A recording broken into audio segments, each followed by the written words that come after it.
Salut, c'est Greg. Aujourd'hui, on fait un podcast sur la fameuse volonté indispensable pour arrêter de fumer. Euh, alors, je voulais justement en discuter en podcast pour savoir si, comme on entend beaucoup, il suffirait juste de volonté pour réussir à arrêter de fumer. Donc ça, c'est une phrase qu'on entend beaucoup, qu'on entend souvent, surtout si on est fumeur. Mais justement, si vous fumez, vous savez que c'est pas si simple. Donc on va voir dans cet article pourquoi cette phrase-là, la volonté pour arrêter de fumer, il n'y a que ça qui compte, pourquoi cette phrase-là au final, elle fait plus de mal que de bien. Et puis surtout, je vais vous donner les 3 étapes qui sont réellement indispensables pour atteindre l'objectif au final de plus du tout toucher à ce poison. Alors, cette phrase-là, pour arrêter, il faut juste de la volonté. Le problème, et vous l'avez sûrement constaté, c'est quand on n'y arrive pas. Quand on n'y arrive pas, qu'est-ce qu'on doit comprendre? Ça veut dire quoi? Ça veut dire qu'on n'a pas vraiment envie si on n'y arrive pas? Alors dans ce cas-là, pourquoi on essaye depuis des années? On perd du temps à obtenir quelque chose qu'on n'a pas vraiment envie. Ça n'a pas vraiment de sens. Le résultat de tout ça, au final, c'est que déjà on n'essaye même plus. On essaye parfois même de se convaincre qu'on n'en a pas réellement envie. On préfère abandonner plutôt que d'essayer d'y arriver. Et puis en général, on repart avec une belle dose de culpabilité. Alors bien sûr, euh, il ne faut pas espérer réussir sans volonté, mais après tout, si on n'a pas de volonté, pourquoi arrêter quoi? Si on n'a pas envie d'arrêter, on n'a pas envie d'arrêter. Enfin, la phrase tourne en rond. Par contre, si on a envie, on se rend compte que ça suffit pas. La volonté à elle seule, ça suffit pas. Ça va être un petit peu l'élément déclencheur, ça va être l'étincelle, mais si c'est pas alimenté derrière, on n'allumera pas un feu juste avec cette étincelle. Alors, je vais faire des comparaisons avec d'autres types de problématiques, parce qu'au final, ça se rejoint aussi.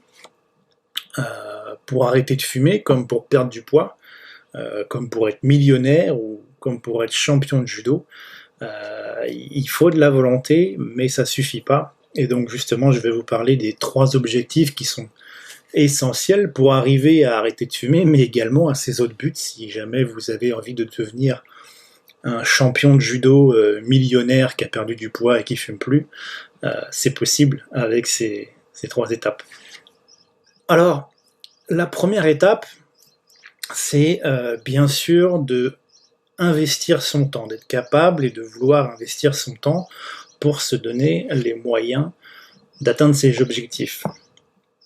Alors, investir son temps, ça veut dire prendre le temps d'acquérir le savoir, se documenter, pratiquer, recommencer, prendre le temps d'échouer aussi, ça fait partie de l'apprentissage. Alors par exemple, pour perdre du poids, vous devez apprendre différentes notions d'équilibre alimentaire, vous devez tester, vous devez apprendre et connaître les besoins du corps au minimum, quelques notions sportives. Ça demande du temps.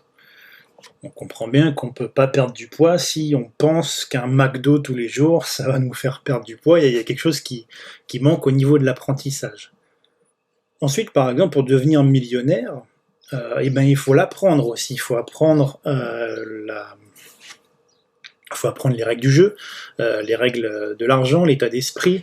Il faut tester, il faut apprendre différentes stratégies possibles. Assez souvent, il faut apprendre la fiscalité. Assez souvent aussi, il faut assez bien connaître le fonctionnement du monde de l'entreprise. Tout dépend de la façon qu'on prend pour être millionnaire. Il y a plusieurs portes d'entrée. Mais on ne devient pas millionnaire comme ça au hasard. Et ceux qui le deviennent, assez souvent, ils sont accompagnés. Heureusement d'ailleurs, si on gagne au loto ou quoi, il y a des accompagnements prévus derrière justement pour faire cet apprentissage un petit peu à la va-vite. Et puis ceux qui s'y mettent pas, assez souvent ils repèrent tout très rapidement. Pour devenir champion de judo, champion du monde du judo, de la même façon, vous devez apprendre à pratiquer les gestes techniques, les faire, les refaire, apprendre aussi la psychologie de l'adversaire, les états d'esprit, Probablement aussi une partie sur la nutrition, il y a toute une phase d'apprentissage. On ne devient pas champion de judo, champion du monde de judo du jour au lendemain, ça, tout le monde le comprend bien. Et bien pour arrêter de fumer, c'est pareil. Il va falloir apprendre comment fonctionnent les habitudes, comment fonctionne la dépendance, comment fonctionne le cerveau, et comment on fait pour modifier du coup tous ces comportements. Et donc ça, bien sûr, ça va vous demander d'investir votre temps. Attendez pas de vous réveiller un matin avec le fameux déclic, ça c'est une légende, ça concerne très peu de personnes, et ça veut pas dire qu'ils compensent pas derrière.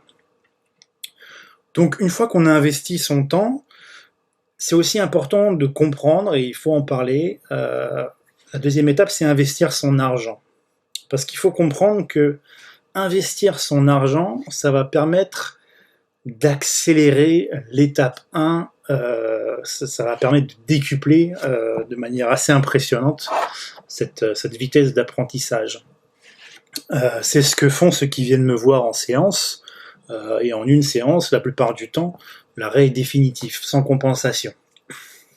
Alors, on pourrait faire 100 au final, et on peut tout à fait faire 100, mais ça peut prendre des années, et ça vous demande un vrai travail personnel de recherche. On entend souvent que le temps c'est de l'argent, mais il faut aussi comprendre que l'argent, assez souvent, pas à chaque fois, mais assez souvent, c'est quand même un gain de temps. Alors je vais reprendre mes exemples pour vous expliquer encore une fois en situation. Pour perdre du poids, on peut acquérir tout le savoir nécessaire dans des livres, sur Internet. Par contre, il faut savoir quoi chercher, il faut savoir où chercher, il faut faire un gros tri avec toutes les études contradictoires. Quand on voit que même les médecins et les nouveaux régimes sortent tous les ans et puis sont pas d'accord, etc., se contredisent les uns les autres, on comprend que nous-mêmes, on va avoir du mal à tirer son épingle du jeu là-dedans. Et puis ensuite, il faudra essayer. Et assez souvent échouer de nombreuses fois, en faisant attention quand même de ne pas se mettre en danger parce que c'est un sujet délicat, pour au final parfois avoir un résultat contraire à ce qu'on souhaitait, et puis voilà, tout en sachant le temps que ça a pris, qui se compte en général en années. Pour devenir millionnaire, et là c'est encore plus logique, il faut investir aussi son argent. Même pour gagner au loto, il faut investir, il faut au minimum acheter un billet. Moi j'aime bien dire, je sens que je vais gagner au loto, mais j'oublie de jouer. Donc forcément ça va pas marcher. Les millionnaires, la plupart du temps, ils ont investi dans l'immobilier, dans des entreprises, dans des objets d'art, et eux, ils ont bien compris que plus ils investissent, plus ils gagnent. Alors ils investissent pour se former, ils investissent aussi pour faire fructifier, mais ils investissent voilà, justement aussi pour se former, pour éviter de reproduire ou de faire des erreurs. Ils investissent justement dans des conseillers, dans des formations, dans beaucoup de choses, pour préserver leur patrimoine. De la même manière, pour devenir champion de judo, on pourrait également le faire seul, mais sans cours, sans coach, sans tatami. Je vous laisse imaginer le temps que ça peut prendre. Donc on est obligé à un moment de se donner les moyens aussi financiers de pouvoir atteindre ses objectifs. On comprend bien qu'avec un coach, qu'avec des adversaires, qu'avec peut-être un coach mental, etc., et une salle d'entraînement, puis des horaires réguliers, il faut aussi se donner les moyens justement financiers, parce que si on travaille déjà à 8h jusqu'à 20h le soir, l'entraînement de judo, ça va être compliqué à caser, donc il faut avoir un travail qui permet ça. Donc il y a toute une organisation autour qui est facilitée quand même si on se donne les moyens d'investir un minimum d'argent pour atteindre son objectif. Si c'est pas un objectif, bien sûr, il n'y a aucun souci. Mais pour atteindre son objectif, on comprend qu'on va beaucoup plus vite. Et pour arrêter de fumer, c'est pareil. Certains ont réussi seuls, mais comme je le disais tout à l'heure, ça ne veut pas dire qu'ils n'ont pas eu de compensation. Beaucoup ont pris du poids, beaucoup se sont mis à boire, beaucoup ont repris. Certains ont réussi à arrêter vraiment tout seuls, parfaitement, sans compensation, sans rien. Maintenant, c'est à vous de voir. Est-ce que vous attendez, vous cherchez, et puis peut-être que ça arrivera demain, peut-être que ça arrivera dans 5 ans, ou est-ce que vous décidez d'investir un minimum, ce qui en général, surtout avec l'arrêt de la cigarette, cet argent se récupère très vite, hein. En moyenne, au bout d'un mois, vous avez récupéré votre investissement. Soit vous investissez pour gagner du temps, pour éviter les compensations, donc aussi s'assurer une part de santé, hein, si on évite de prendre du poids ou de se plonger dans l'alcool, c'est effectivement intéressant, et pour ça, ça vous le comprenez, il faut s'entourer d'un professionnel. Après avoir investi du temps, après avoir investi son argent, il faut comprendre que ça va pas suffire, malheureusement. Beaucoup ne le comprennent pas, mais dans le monde du développement personnel, il faut aussi pouvoir investir en soi. Il faut aussi pouvoir y mettre du sien, se remettre en question, pour se donner les moyens tout simplement de ne pas gaspiller les efforts de l'étape 1 et 2. Pour ne pas gaspiller son temps et pour ne pas gaspiller son argent, il faut être capable, et en tout cas il faut être d'accord pour se remettre en question et investir sur soi. C'est probablement l'étape la plus difficile à entendre, parce qu'en général, on se dit que quand on paye quelque chose, ça doit se faire tout seul, on n'a pas de travail à faire.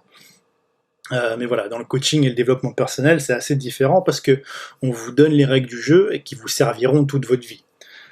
Donc c'est un vrai investissement qui, au final, ne sert pas que sur le tabac, mais en général, les gens qui viennent me voir pour faire une séance tabac ont beaucoup plus de choses de positives qui ressortent derrière que simplement l'arrêt de la cigarette. C'est un vrai travail très enrichissant. Il faut comprendre que notre système de pensée actuel nous permet pas d'atteindre ces objectifs. Si on les a toujours pas atteints, c'est qu'on n'est pas dans la bonne dynamique. Sinon, on les aurait déjà atteints de manière naturelle. Donc c'est pour ça que ça va être important de changer quelque chose, et on peut pas tricher avec ça. Ceux qui essayent de tricher, par exemple, avec ça, pour perdre du poids, en faisant des chirurgies sans changer sa façon de penser, très souvent, et moi je les reçois malheureusement, mais ça a fait beaucoup de dégâts, ils se sont fait enlever un bout d'estomac, ils se sont fait mettre un anneau, ils se sont fait carrément enlever l'estomac, et ces gens-là reprennent du poids jusqu'à...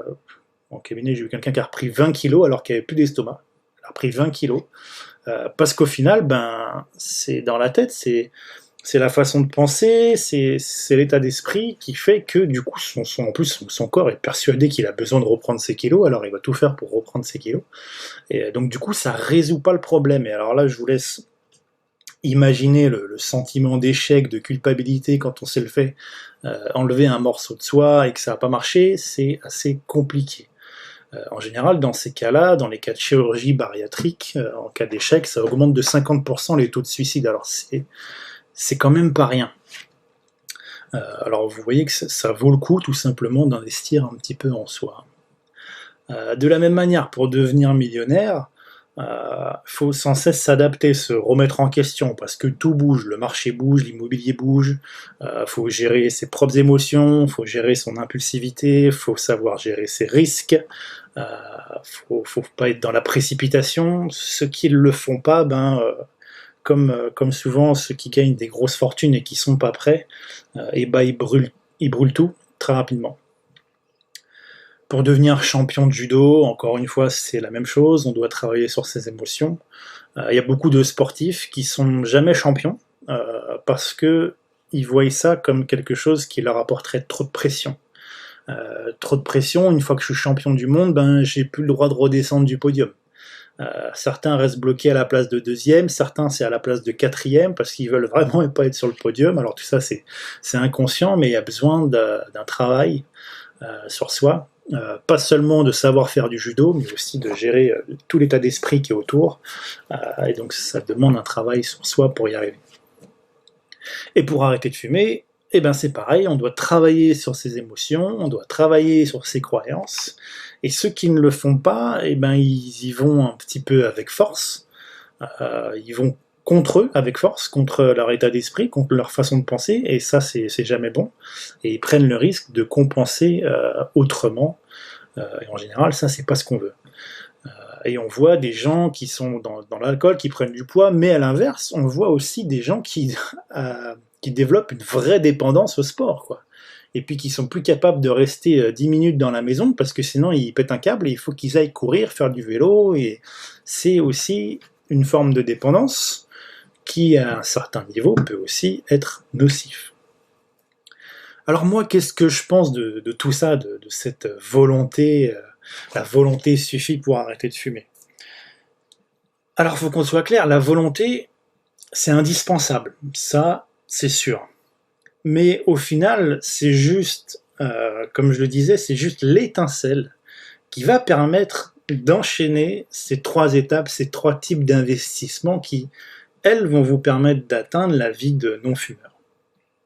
Alors, si, justement, si vous avez la volonté, moi je vous offre mes secrets, j'ai rédigé 33 secrets qui sont indispensables de bien assimiler, de bien comprendre pour arrêter de fumer. Je les ai notés sur des mails et je vous les offre gratuitement. Alors juste en dessous du podcast ou de l'article, vous verrez, je vous demande juste votre mail et puis vous allez recevoir un secret tous les jours. Pour pouvoir commencer à vous adapter gratuitement, voir si c'est pour vous, etc. Et beaucoup de personnes ont déjà réussi à arrêter de fumer rien qu'avec ces mails. Donc je vous économise l'étape de l'investissement.